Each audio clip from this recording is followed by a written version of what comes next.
ये बाबरी मस्जिद जो है मुगल एम्पायर के टाइम में बनाया गया था। पहले इस जगह पर मंदिर ही थे। इस टाइम पे इस जगह के मुस्लिम जो थे वो मस्जिद के अंदर नमाज पढ़ते थे।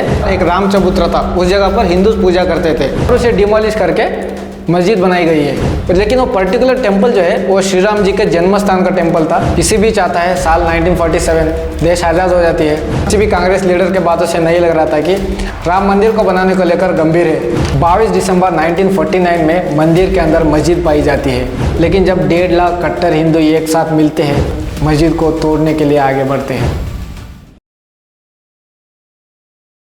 जय श्री राम दोस्तों, आज हम इस वीडियो में जानेंगे राम मंदिर के इतिहास के बारे में। क्या स्ट्रगल रहा है राम मंदिर बनने को लेकर। हिंदू क्रिएशन और माइथोलॉजी के अनुसार श्री राम जी का जन्म सरायू रेयर के पास अयोध्या में हुआ था। अब जब राम मंदिर बनाया गया है, पहले उस जगह पर बाबरी मस्जिद थी।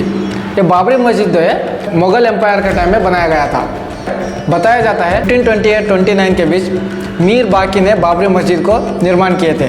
मीर बाकी जो है एक कमांडर थे, मतलब एक सेनाधिपति थे जब बाबर मुगल के बादशाह थे। कहानी जब शुरू होती है जब जोसेफ टाइफेलर नाम का एक ट्रैवलर जो थे वो इस जगह पर विजिट करते हैं साल 1766 से 1771 के बीच में। वो लिखते हैं बाबर नहीं तो औरंगाबाद इनकी एम्पायर के टाइम पे यहाँ पर जो घर था जो हिंदू मानते हैं वो राम जी का बर्थ प्लेस है, उस घर को डिमोलिश करके इस जगह पर मस्जिद बनाया गया है। Remember the word. वो कहते हैं इस जगह पर श्री राम जी का जन्म हुआ घर था और उसे तोड़कर मस्जिद बनाया गया, ऐसे वो क्लेम करते हैं। वो और एक बात बताते हैं, इस टाइम पे इस जगह के मुस्लिम जो थे वो मस्जिद के अंदर नमाज पढ़ते थे और जो यहाँ के हिंदू जो थे मस्जिद के 150 फीट के बाहर एक राम चबूतरा था, उस जगह पर हिंदू पूजा करते थे। इसके बाद में 1810 में यूनाइटेड किंगडम का एक सर्वेयर फ्रांसिस बुशनर नाम के सर्वेयर इस जगह पर विजिट करते हैं। वो बताते हैं जो मस्जिद बनी है पहले इस जगह पर टेम्पल था, ना कि घर था। वो कहते हैं पहले यहाँ पर श्री राम जी का टेम्पल था और उसे डिमोलिश करके मस्जिद बनाई गई है। बुचनान एक और चीज़ मेंशन करते हैं, मस्जिद के जो वाल्स पर जो शिलालेख है वो बताते हैं मस्जिद बाबर के एम्पायर के टाइम में बनाई गई है। जैसे कि मैंने बताया था इस टाइम पर मुस्लिम जो है वो अंदर नमाज पढ़ते थे, मस्जिद के अंदर नमाज पढ़ते थे और हिंदू जो है वो बाहर राम चबूतरा पर पूजा करते थे। लेकिन यहाँ के जो हिंदू थे वो भूल नहीं पा रहे थे। यानी कि अयोध्या में श्री राम जी के बहुत सारे टेम्पल थी, लेकिन वो पर्टिकुलर टेम्पल जो है वो श्री राम जी के जन्म स्थान का टेम्पल था। इस चीज़ को यहाँ के हिंदू भूल नहीं पा रहे थे। लेकिन ये भी बात थी कि यहाँ के हिंदू कुछ कर भी नहीं सकते थे उस टाइम पर। कुछ साल गुजरते हैं, 1813 में पहले बार हिंदू संगठनों ने दावा करते हैं बाबर ने 1528 में मंदिर तोड़कर मस्जिद बनाया था। इसके बाद 1838 में British surveyor Montgomery Martin ने एक रिपोर्ट दी जो मस्जिद में पिलर है वो मंदिर से ही लिए गए हैं। इसके बाद हिंदू और मुस्लिम के बीच काफ़ी हंगामा होना शुरू हो जाता है और 1853 में अवध के नवाब वाजिद अली शाह के समय में पहली बार अयोध्या में सांप्रदायिक हिंसा होती है और 1858 में ब्रिटिश एडमिनिस्ट्रेशन जाके हिंदुओं को पूजा करने के लिए बंद करा देते हैं। इसके बाद 1885 में यह मामला पहली बार अदालत में जाता है। निर्मोही अखाड़ा के महंत रघुवीर दास ने राम मंदिर चबूतरा पर मंदिर बनाने की अर्जी दी, जिसने अदालत ने ठुकरा दी। इसके बाद ये चीज़ ठंडी पड़ जाती है। कुछ साल गुजरते हैं, 27 मार्च 1934 में अयोध्या में हिंदू और मुस्लिमों के बीच फिर से दंगे होने शुरू हो जाती है। इस दौरान बाबरी मस्जिद की एक दीवार टूट जाती है, जिसे बाद में फिर बना दिया जाता है ब्रिटिश इंडिया गवर्नमेंट के अंदर।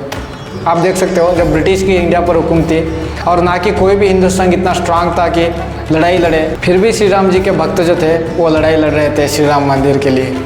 आप थोड़ा सा सोचिए कितना डिफिकल्ट रही होगी। ना ही कोई भी सपोर्ट में था, ना ही कोई भी मीडिया थी, फिर भी उस टाइम पे हिंदू लड़ाई लड़ रहे थे।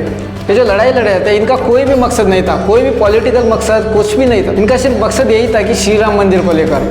ये जो लड़ाई लड़ रहे थे ये सिर्फ आम जनता थे जो श्री राम जी के भक्त थे। 400 साल तक लड़ाई लड़ रहे थे। तो आप देख सकते हो श्री राम जी के ऊपर कितनी भक्ति रही है पहले से लेकर। किसी भी चाहता है साल 1947 देश आज़ाद हो जाती है। इस टाइम पे राम भक्तों का मानना था अब हमें आज़ादी मिल गई है, अब श्री राम मंदिर बन ही जाएगा। मगर उस टाइम पे किसी भी कांग्रेस लीडर के बातों से नहीं लग रहा था कि राम मंदिर को बनाने को लेकर गंभीर है। बाद में 1949 में कुछ ऐसा होता है जिससे बहुत सारे लोगों को हैरान कर देती है। 22 दिसंबर 1949 में मंदिर के अंदर मस्जिद पाई जाती है। 23 दिसंबर 1949 उस कड़ाके की ठंड में अभी सूरज की रोशनी फैली भी नहीं थी कि ये बात जंगल में लगी आग की तरह फैल गई कि अयोध्या में मर्यादा पुरुषोत्तम भगवान श्री राम प्रकट हो गए। जन्मभूमि पर नया जन्म हुआ। उस सुबह रामलला विराजमान पर राम भक्त अलग ही जोश में गोस्वामी तुलसीदास के रामचरितमानस को गा रहे थे। भय प्रगट कृपाला दीन दयाला कौशल्या हितकारी। इस मुद्दे को लेकर मुस्लिमों का कहना था कि अंधेरी रात में कुछ हिंदुओं ने मिलकर मस्जिद के अंदर राम मूर्ति रखी गई है। इस चीज़ को लेकर हिंदू और मुस्लिम के बीच फिर से दंगे होने शुरू हो जाते हैं। ये मामला इतना बढ़ जाता है कि उस टाइम के प्राइम मिनिस्टर जवाहरलाल नेहरू तक ये बात पहुंच जाती है। यहाँ पर जवाहरलाल नेहरू क्या करते हैं, ICS ऑफिसर के नायर जो फैजाबाद के DM थे, उनको आदेश देते हैं वहाँ की मूर्ति को हटाया जाए और पहले जैसी स्थिति बहाल किया जाए, ऐसा उनको आदेश देते हैं। इसके जवाब में के नायर जवाहरलाल नेहरू को वापस में चिट्ठी लिखते हैं। उनमें वो ये लिखते हैं, ऐसा करने से अयोध्या और आसपास की कानून व्यवस्था की स्थिति खराब हो सकती है। इसके अलावा कोई भी पुजारी मस्जिद से निकालकर मूर्ति को फिर से राम चबूतरे पर विधिवत स्थापित करने को तैयार नहीं है। यहाँ पर के नायर साफ साफ मना कर देते हैं पहले जैसी स्थिति को बहाल करने के लिए। के नायर जवाहरलाल नेहरू के आदेश को इनकार करने के बाद जवाहरलाल नेहरू क्या करते हैं, यहाँ के मुख्यमंत्री गोविंद वल्लभ पंत पर दबाव डालते हैं। जवाहरलाल नेहरू मुख्यमंत्री पर यह दबाव डालते हैं कि पहले जैसी स्थिति को बहाल की जाए। मुख्यमंत्री पर जब नेहरू के दबाव पड़ता है, ये फैजाबाद के DM के नायर पर दबाव डालना शुरू करते हैं, लेकिन के नायर फिर से इस आदेश को मना कर देते हैं। 25 दिसंबर 1949 में के नायर पत्र में ये लिखते हैं, अगर सरकार अब भी चाहती है कि रामलला की मूर्ति को वहाँ से हटाकर बाहर की जाए तो मेरी गुजारिश है कि मेरी जगह पर किसी और अधिकारी की नियुक्ति कर दी जाए। इसके साथ साथ के नायर सरकार को सुझाव देते हैं कि अब इस मामला को अदालत के हाल में छोड़ दिया जाए और जब तक अदालत का फैसला नहीं आता है तब तक राम मूर्ति जहाँ रखी गई है उसे जाली से घेर दी जाए, सुरक्षा बढ़ाया जाए ताकि मूर्ति सेफ रहे। इसके बाद ये मामला कोर्ट में जाते हैं और कई सालों तक हिंदू और मुस्लिम अपने अपने तरीके से इस जगह को अपने हवाला करने के लिए लड़ाई लड़ते हैं, लेकिन कोई भी रिजल्ट किसी भी तरफ नहीं आ रही थी। इसके बाद ऐसे ही 35 साल गुजर जाते हैं। 1980s में राम मंदिर आंदोलन के लेकर चीज़ें बदलने शुरू हो जाती है। ये वो वक्त था संघ परिवार, विश्व हिंदू परिषद और बीजेपी सभी अपने अपने तरीकों से राम मंदिर आंदोलन को तेज करने में लग जाती है। 1984 में दिल्ली के विज्ञान भवन में एक कार्यक्रम करके सीतामढ़ी से अयोध्या तक रथ यात्रा निकालने का कार्यक्रम बनाते हैं, मगर 1984 में इंदिरा गांधी जी की हत्या होने के बाद इस कार्यक्रम को टाल देते हैं। 1986 में फैजाबाद के डिस्ट्रिक्ट जज KM पांडे 1 फरवरी 1986 में हिंदुओं को पूजा करने के लिए गेट को रीओपन कर देते हैं। एक मेजर बुश थी राम मंदिर को लेकर। इसके बाद 6 दिसंबर 1992 ये एक हिस्टोरिकल दिवस है, जिस दिवस को बहुत लोग शौर्य दिवस कहते हैं और कुछ लोग काला दिवस के तौर पर मनाया जाता है। इस दिन पर विश्व हिंदू परिषद, संघ और बीजेपी के कुछ कार्य सेवक एक प्रोग्राम ऑर्गेनाइज करते हैं राम मंदिर को लेकर। इस कार्यक्रम को आयोजित करते हैं बाबरी मस्जिद की जगह पर। इस कार्यक्रम में बीजेपी के कई सारे लीडर थे, आडवाणी, मुरली मनोहर जोशी और उमा भारती थे, और उसके साथ साथ 1.5 लाख विश्व हिंदू परिषद और बीजेपी के कार्यसेवक थे। उस वक्त कल्याण सिंह यूपी के मुख्यमंत्री थे और PV नरसिम्हा राव देश के प्रधानमंत्री थे। कार्यसेवकों को वहां पर पहुंचने के बाद कल्याण सिंह ने अदालत से एक प्रॉमिस किया था, मस्जिद को कुछ ना हो ऐसे वो देख लेंगे कहकर अदालत को बात दिए थे। और साथ में ये भी कहा जाता है कि कल्याण सिंह ने पुलिस को भी आदेश दिए थे कि भीड़ में गोली ना मारे। कल्याण सिंह ने तो अदालत को वादा किए थे कि मस्जिद को कुछ होने नहीं देंगे, लेकिन जब 1.5 लाख कट्टर हिंदू एक साथ मिलते हैं, वो भी मस्जिद के बाहर प्रोग्राम करते हैं, तो क्या होता है? सही सोच रहे हो आप। ये सभी कार्यसेवक मिलकर मस्जिद को तोड़ने के लिए आगे बढ़ते हैं। दिसंबर 1992 को दोपहर के 1:55 में पहला एक गुंबज गिराया गया। फिर 1.5 घंटे के बाद दोपहर के 3:30 बजे दूसरा गुंबज गिराया गया और शाम के 5 बजे तक तीनों गुंबज गिराए गए। इस घटना के 1.5 घंटे बाद यूपी में राष्ट्रपति शासन लगा दिया जाता है। इस घटना में करीब 2000 लोग मारे गए। इतना सब होने के बाद में ये केस कोर्ट में ऐसा ही चल रहा था, कोई भी रिजल्ट नहीं आ रहा था। 2003 में Indian high court archaeological survey of India को ऑर्डर देती है कि खुदाई करके पता लगाया जाए मस्जिद बनने से पहले वहाँ क्या था। ASI ने अपने रिपोर्ट में साफ साफ कह दिया, उस जगह के नीचे मिले अवशेषों से ये साबित होता है कि वहाँ पहले हिंदू मंदिर था। ASI की रिपोर्ट ऐसा एक साइंटिफिक फैक्ट था कि जिससे साबित हो रहा था पहले इस जगह पर मंदिर ही थे।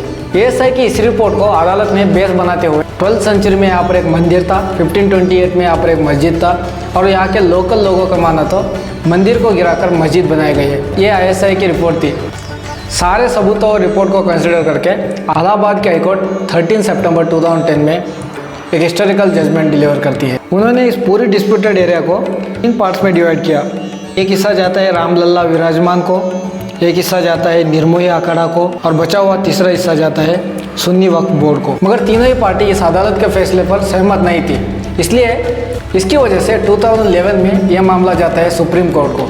यहाँ पर सुप्रीम कोर्ट कहते हैं इलाहाबाद हाई कोर्ट का ये जो फैसला था तीनों पार्टीज को इक्वली डिवाइड करने का, यह सरासर गलत था। एक गलत रिलीफ थी और अनसुटेबल जजमेंट थी, ऐसा सुप्रीम कोर्ट का कहना रहता है, क्योंकि ऐसी रिलीफ कोई भी पार्टी ने नहीं मांगी थी और ऐसे कोई भी एविडेंस नहीं थी कि पूरा एरिया को इक्वली डिवाइड की जाए। Yes, definitely Allahabad high court का फैसला गलत, क्योंकि जब तीन पार्टी एक एरिया को लेकर लड़ते हैं इक्वली तो डिवाइड नहीं कर सकते ना।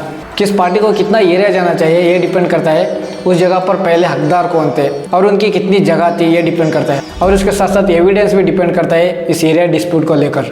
इसलिए यहाँ पर सुप्रीम कोर्ट क्या करती है, 8 मार्च 2019 में सुप्रीम कोर्ट इस पूरे डिस्प्यूट एरिया को कोर्ट रेगुलेटेड मेडिएशन के थ्रू सेटल करने के लिए कहती है। सुप्रीम कोर्ट लैंड डिस्प्यूटेड के सेटलमेंट को लेकर 3 मेंबर का एक मेडिएशन पैनल बनाती है। उसमें जस्टिस FM इब्राहिम कालिफुल्ला थे, जूनियर एडवोकेट श्रीराम पंचू थे और उसके साथ साथ श्री रविशंकर थे। मई 2019 में मेडिएशन पैनल सुप्रीम कोर्ट को अपनी फाइनल रिपोर्ट सबमिट करती है, जिसके बाद सुप्रीम कोर्ट 40 दिन तक हियरिंग चलती है, 6 अगस्त से लेकर 14 अक्टूबर तक। इस हियरिंग के बाद सुप्रीम कोर्ट अपने जजमेंट को रिजर्व कर लेती है और सुप्रीम कोर्ट तीनों पार्टीज को मोल्डिंग ऑफ रिलीफ जमा करने बोलती है। मोल्डिंग ऑफ रिलीफ का मतलब होता है जो भी पार्टीज अपने क्लेम मांगे हैं, अगर सुप्रीम कोर्ट उसे वो ना दे तो उसके अल्टरनेट उन्हें क्या चाहिए ये जमा करने बोलती है। अब हमें तीनों पार्टीज के दलीलें जान लेते हैं। निर्मोही अखाड़ा को रिप्रेजेंट कर रहे थे सुशील कुमार, सुन्नी वक्फ बोर्ड को रिप्रेजेंट कर रहे थे राजू धवन और रामलला विराजमान को रिप्रेजेंट कर रहे थे CS वैद्यनाथन। अब हम ये भी जान लेते हैं इनकी क्या क्या अपीलें थी सुप्रीम कोर्ट को इस एरिया को लेकर।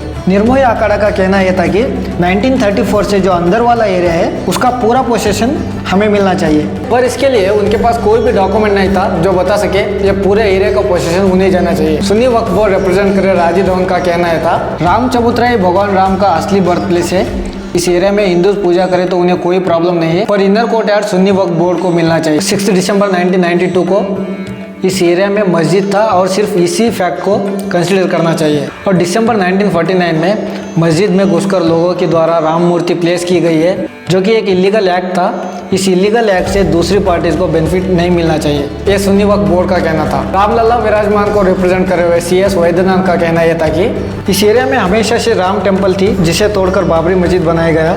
वो ये भी कहते हैं दिसंबर 1949 में जो मूर्ति रखी गई है तब से ये एरिया हमारे पोसेशन में है। और वो ये भी कहते हैं ASI रिपोर्ट के अनुसार पहले यहाँ पर मंदिर था जो तोड़कर मस्जिद बनाई गई है, इसलिए ये एरिया हमें मिलना चाहिए। सारे पार्टीज के अपील को सुनने के बाद सुप्रीम कोर्ट ने कहा सिर्फ कहीं सुनी बातों से या सिर्फ ASI रिपोर्ट से जमीन का हकदार कौन है ये कह नहीं सकते।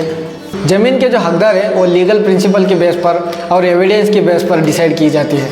और यहाँ पर सुप्रीम कोर्ट कुछ एविडेंस और फैक्ट्स को कंसिडर करके सुप्रीम कोर्ट एक डिसीजन पर आती है।